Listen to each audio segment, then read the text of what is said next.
Are you a podcaster? Maybe you've got that big idea and you're looking for a network to join. The multi-award-winning Ozcast Network can get your content to eyes and ears all over the world. Join now for the first month free, and you could be featuring this sound at the beginning of your podcast. Ozcast. Simply head to ozcastnetwork.com for details. Stop making everything bad or good. It's actually killing your parenting.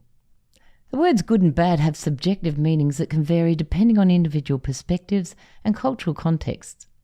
Now, here are some of the common interpretations. Generally, good is associated with positive qualities, actions or outcomes that are desirable, beneficial or morally upright. For example, acts of kindness, honesty, compassion or generosity are often considered good. In a broader sense, something can be considered good if it brings about favourable results, promotes well-being, or contributes positively to society. Conversely, bad typically refers to negative qualities, actions, or outcomes that are undesirable, harmful, or morally wrong. This can include behaviours such as dishonesty, cruelty, injustice, or malicious intent.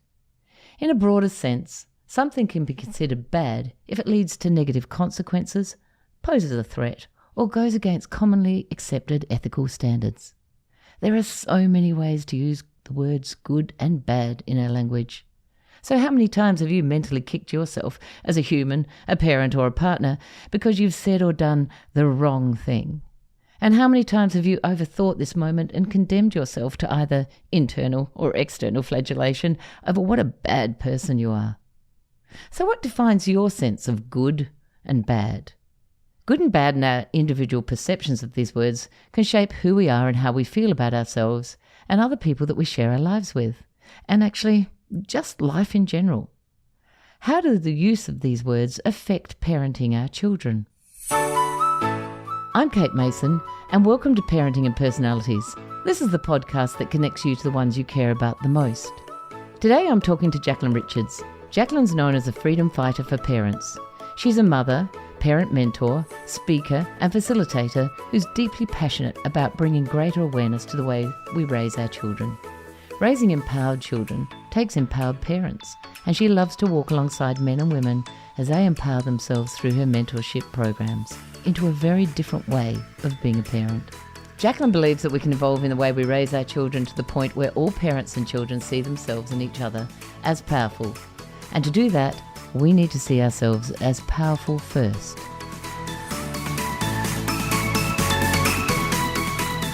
Hello Jacqueline, welcome to the show. It's wonderful to have you with me here today. Hi Kate, it's an absolute pleasure to be here. Oh, thank you. And what's the weather like in New Zealand at the moment? We're freezing over here and you are much colder than us. Oh my, I've got like 6 layers on. So, and it was raining this morning, but the sun has just come out. Oh, that's nice. Yes. Perfect. Just in time.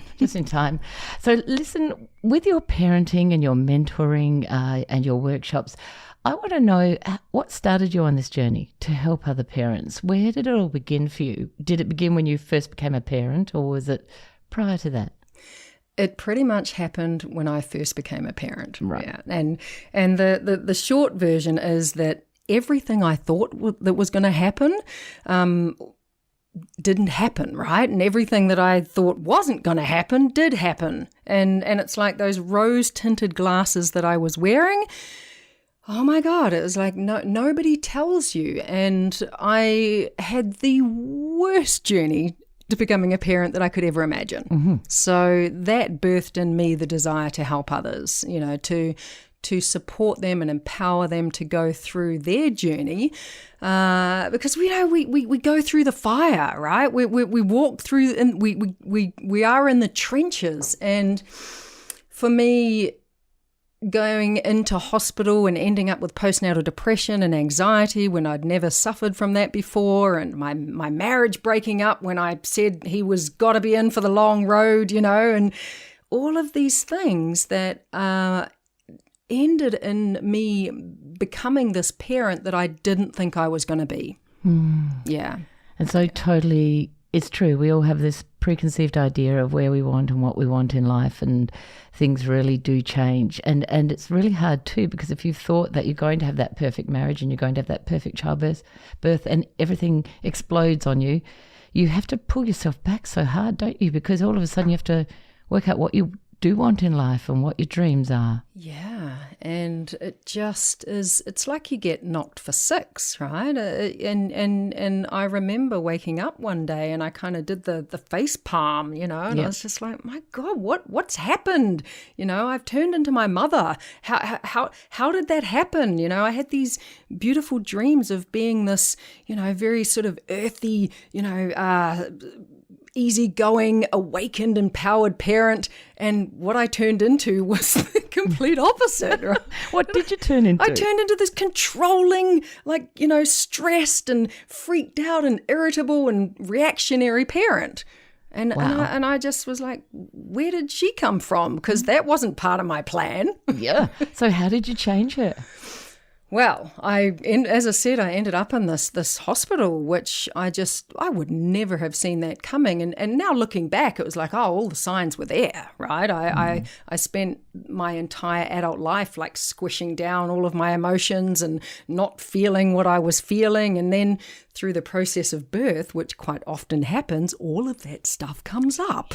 Yes, right? Yes, very much. And what it meant was that I had to do some work on myself. I had to finally look at myself. And when I was in that hospital, I got a lot of support. I got a lot of work. I did a lot of work. I did a lot of cognitive behavioural therapy, talking therapy. I got every therapy under the sun because I just wanted to get better. And that was like the first sort of experience that I had in starting to develop myself, starting to look at myself. And then everything just kind of exploded from there because I started asking questions. And what kind of questions did you ask? Why did that happen? Why did I end up a single parent before I even became one, which was fascinating because my husband was very much a hands-on dad and really wanted to be a dad. I just didn't let him. I just went, right, you're over there and I'm doing this. This is my role. This is my job. And that wasn't what we'd agreed before going into the journey. But I just started repeating what my mother did because she was a single parent. Right. Yeah. So I just clicked into the conditioning that I'd received, and then it just started playing out. So I call it autopilot parenting. Right. We just click into it. And do you find that most of the people that you mentor and look after are in that autopilot parenting mode? Absolutely, yeah. I mean, it's the way that we're conditioned. We don't choose it. No. Well, I know I'm just going to fall into that pattern of, repeating the cycles of the past and, start behaving like my parents did. But as I said, I woke up one day and face palmed and went, oh my God, I'm parenting like my mother. My relationship has turned into her relationship. And that's not what I wanted. No, that's very brave of you to make a change, though. It really is, and to look for all the alternatives. I mean, I think that's really exciting. I always say to people, there's so much out there we can investigate and look at to improve ourselves and make things better. It is actually, there's a plethora of things out there that people don't even think about. So today you and I are going to talk about the words good and bad and what they mean in parenting and what you've discovered, how it affects people and their parenting, these words and what they say and how it's affected you. So how is everything that's good and bad with words killing our parenting, as you've said?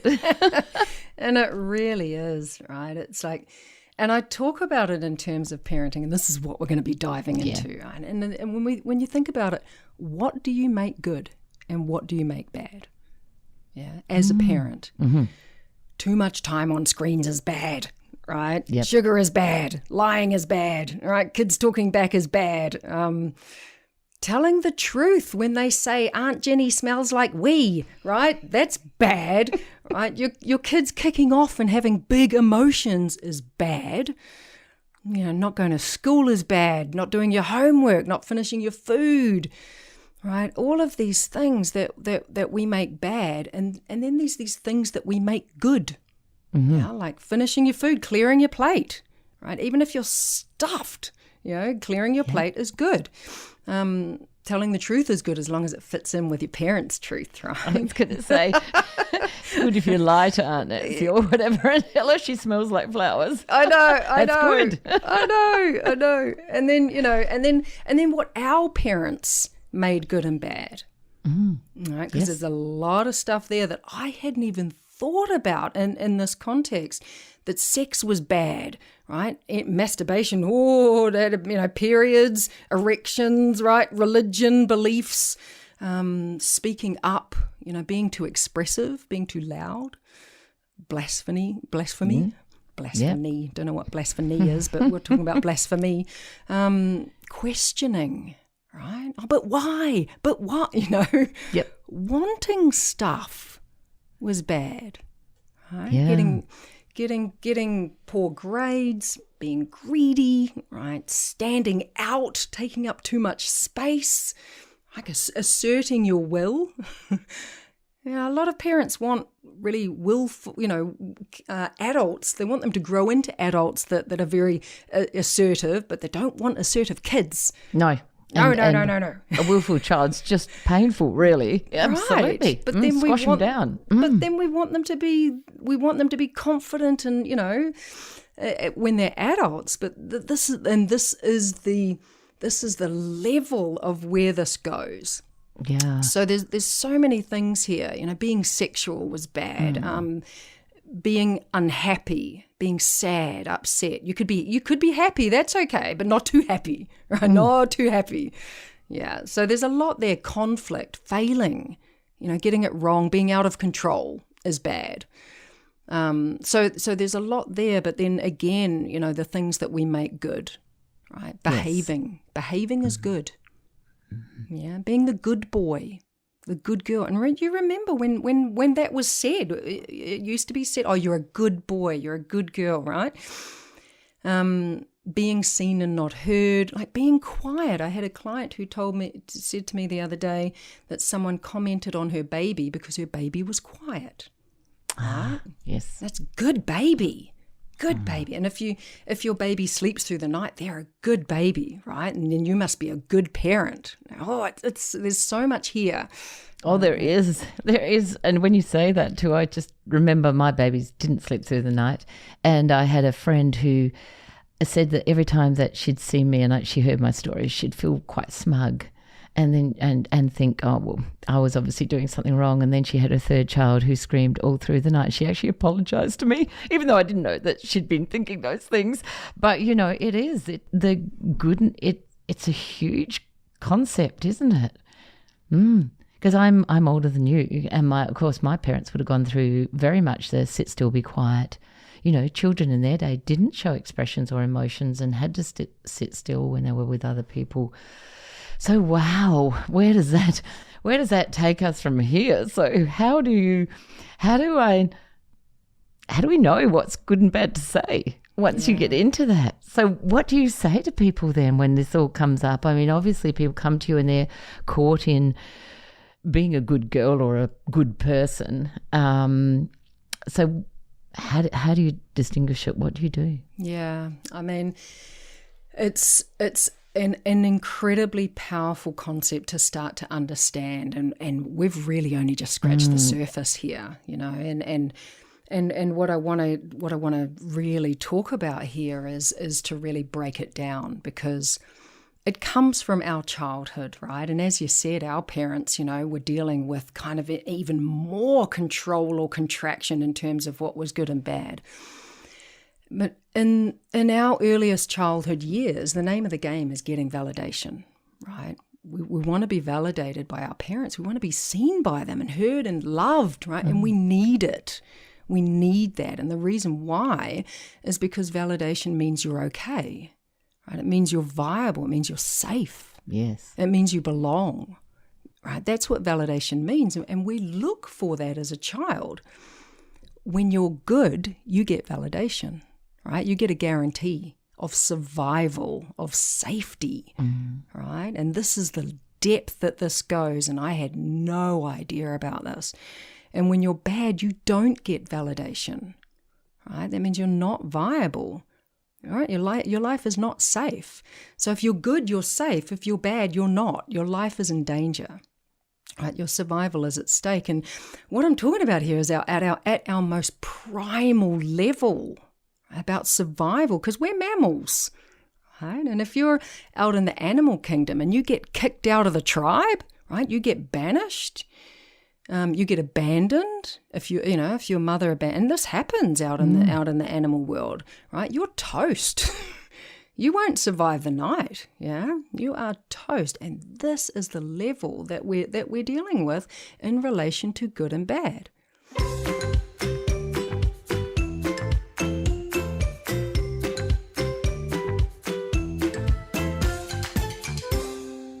Many parents ask me, how do I talk to my kids? Do you struggle with this? How well do you really know your child? Knowledgeable communication is the key to successful bonding with your child. This is something I can help you with. I meet with parents all the time around this. So let's chat. Contact me at thepersonalitycoach.com.au.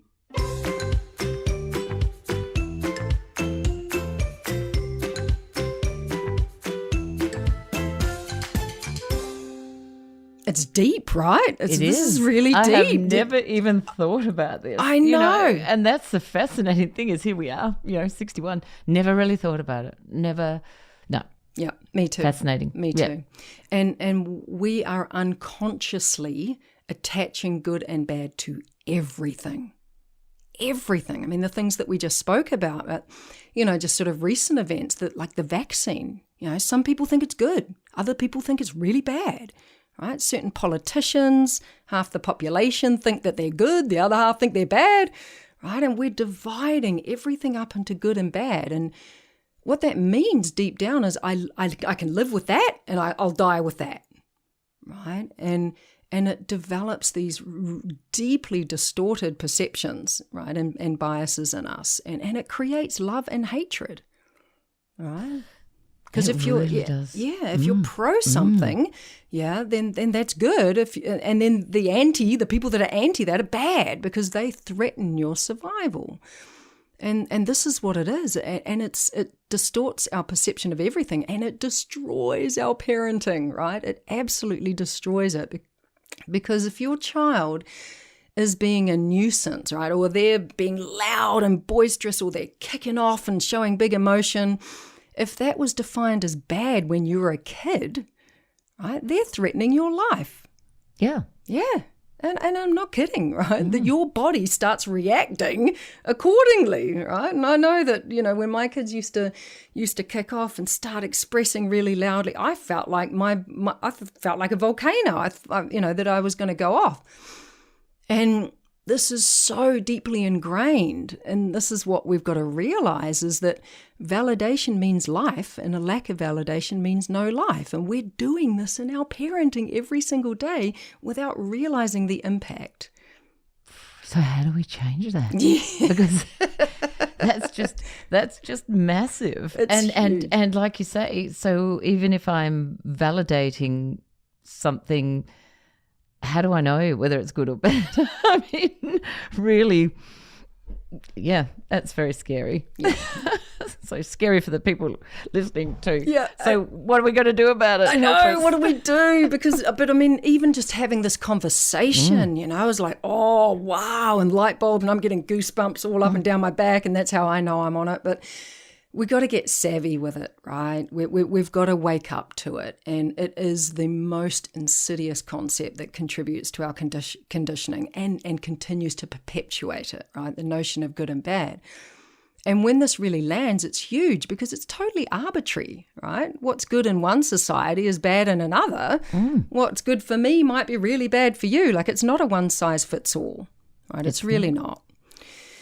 And it's really dysfunctional because, being good, even when it was actually dysfunctional, was rewarded with positive validation, right? And the opposite. We were punished with negative validation. So we have to find out what we're making good and what we're making bad, All right, we have to do a little investigation about looking back at when you were a kid. What did your parents make good and what did your parents make bad? Right? And then now, because it's a great investigation, and now as a parent, what are you making good and what are you making bad? And one of the things that I did, and this is a little hack, I'm going to give you a couple of hacks. Oh, give me some, please. Ask your kids what you're making bad. Right? Hey, kids, what is it that I make bad?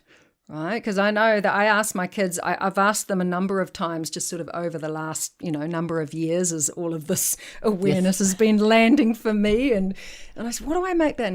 And he said, oh, not a lot these days, Mum, after I used to be. You've improved. After I used to make sugar and, I just made fun bad. Right? Anything fun was bad, right? Anything, And I have, I've come a long way. But he said, oh, Mum, if I'm having a bad day, if I'm upset, you still make it a bit bad, And I was like, yep, I'm really working on that one, because if I'm not happy, joy all the time, then how can I expect my kids to be, right? It's a really unfair expectation that we often have on them. But here's another big hack, right? Because this is the question: what do we do with this information? Because this can give you so much freedom in your life. Yes. Right? And you can't, when someone tells you something, I always say to people, if you ask the question, expect the answer and don't sit there and go, but I'm not that bad, or I didn't do. How can you say that? So you've got to have, go for it. Yeah, you've got to receive it, right? So here's a hack. You take bad off it. Right. You take bad off. What if it wasn't bad? Right? Like, what if screens weren't bad? Because I'm just using screens because it's such a contentious issue, right? It's like, my God, and the kids on the phones. And if I take bad off it, okay, what if it's not bad? Because when we make it bad, our kids end up defining themselves as bad for wanting to go on it. Mm-hmm. And then we have another generation of adults walking around believing at their very core that they are bad, right? And we don't want that for our children, right? We really don't. So if we take bad off it, then we can start to ask different questions, right? And questions like, okay, is it helpful? Is it healthy? Yeah. Yes. Is it healthy for you to be on the screen 16 hours nonstop? What are the impacts of that? Now, hang on. What if the answer's yes? What are the benefits of that? I mean, I've let my boys go for it, right? They'll have a big long session going, yay, and then after that they're like, I'm like, how are you feeling? Oh, I'm exhausted. Oh, I feel, like this, and and we talk about it. Yeah, we talk about it. Because we want to know whether what we're doing is useful, is empowering, right? Is healthy, is helpful, rather than it's bad, you're not allowed to do it. So what do you do around good? Give me a hack for that's good. Yeah, well, this is an interesting one, because when we make things good, we're out there trying to do things to make ourselves look good, right? And they might not actually be authentic to us, right? We're trying to be a good parent. And what are we doing? We're rescuing our kids. Yep. Right? I've got a boat out the back. Yeah. Yeah, we're rescuing our kids. We're putting our needs at the bottom of the pile because we want to be seen as a good parent. So we're not looking after ourselves. Right? And the consequences of behavior like this, when we're trying to be seen as a good parent because we're terrified of being seen as a bad one, right? You can see where the depth of this is, that we're just teaching our kids how to put their needs at the bottom of the pile as well. Very true. Yeah. Yeah. So really getting clear on how this dynamic plays out. Yeah. And how we can just take, okay, what if it wasn't bad? Because this is not right and wrong. I'm not talking about right and wrong here, because there is stuff that's right in the world, and there's a lot of stuff that's wrong in the world, right? But when we're defining it as good and bad, it takes us into that survival right? Live or die, going to be banished out from the herd. It takes us into that. But when something's wrong, or right, we're not in that dynamic. Right, changes the the feeling around the word. It doesn't go into that. Because then we can start having very different conversations with our children, right? Around around what previously might have been known as good and what previously might have been defined as bad, and start using these other questions to see whether or not something's going to work for them, right? Whether or not something is a good idea, or is useful, is healthy, empowering, all of those things that I said before. Because I know that, we do define things as good and bad. We're doing it unconsciously all the time, We are, absolutely. That was a great meal. That was a good meal at the restaurant last night. It was a bad one. Yeah, we do. Whatever. We do. Yeah, so much so. So give us one more. Have you got one more hack before we go? Because this is such a deep topic. I mean, Jacqueline's details will be at the end of the podcast on our page, but because this is huge, and I think that listening to it is really, really important. I mean, I hate to say it, but I tell my children I've been a great parent, and that whatever I can do to change, please let me know. I'm really happy to help out. But I did the best I could. I always say to them, I really did the best I could, because I'm 61 and I'm coming through all of this stuff. And my kids are great, love them, and I have really great relationships with them. So I'm not too, concerned in that thing, but learning all the time about the different things that affect us, it's massive, and you can't kick yourself for where you are now. You've just got to move forward and make progress forward and change things. Don't you? You do, and it's something that I call a learning orientation, right? And it gets us out of these old dynamics, because if we're constantly learning, then we can't get it wrong, right? We can. I mean, I use the rewind tool with my kids all the time. Right. If something comes out and I'm in reaction and I go, I'm just going to rewind that, and I push the button and go, blah, blah, blah, blah, blah. And then start again, right? That's great, because it adds a bit of humour to it too, doesn't it? Takes your mind off it. Do you know what? Humour is the most necessary ingredient in parenting, because all of this stuff comes up, right? All of the way that our parents parented us and all of that old stuff from the past. And it's here, right? It's here. And we've got to laugh about it. Right, we've got to laugh about it. But the other thing that I wanted to say that really helps us get out of this good and bad is to be a human parent, right? Not needing to be a good one, not being terrified of being a bad one, being a human one. And so what does that involve? Admitting mistakes? It means that you're in a learning orientation, right? It means that you can make mistakes. It means that you can always start again. It means you can use that rewind tool. It means that you can have a laugh with your kids. It means that you can talk to them about your own experiences. And I mean, I have such laughs with my kids now, because I know that we parent from the past, and I see my mother's words flying out of my mouth. And I say to them, it looks like Nanny's in the room.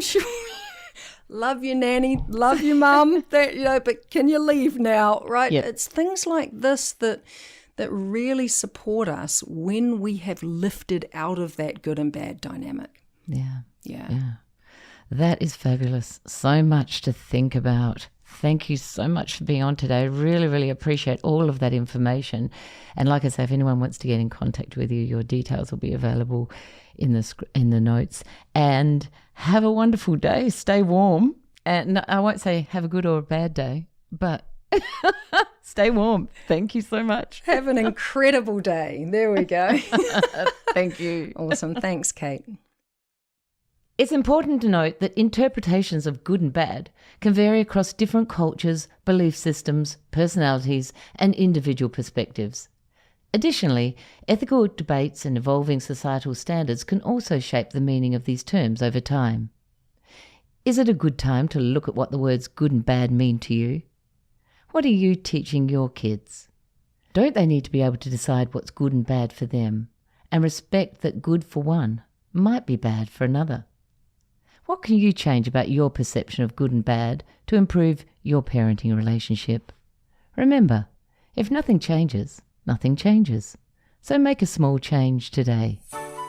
Thank you for listening to Parenting and Personalities. If you enjoyed this episode, we'd love it if you could leave a rating and a review that would help others learn about the podcast. If you're interested in discovering more about you and your family's personality types, you'll find my book, Who Is This Monster or Treasure in My House, on Booktopia or Amazon. If you have an episode idea, please send a note to thepersonalitycoach@gmail.com. Many thanks to our producers at Stories and Strategies, and I'll see you next time.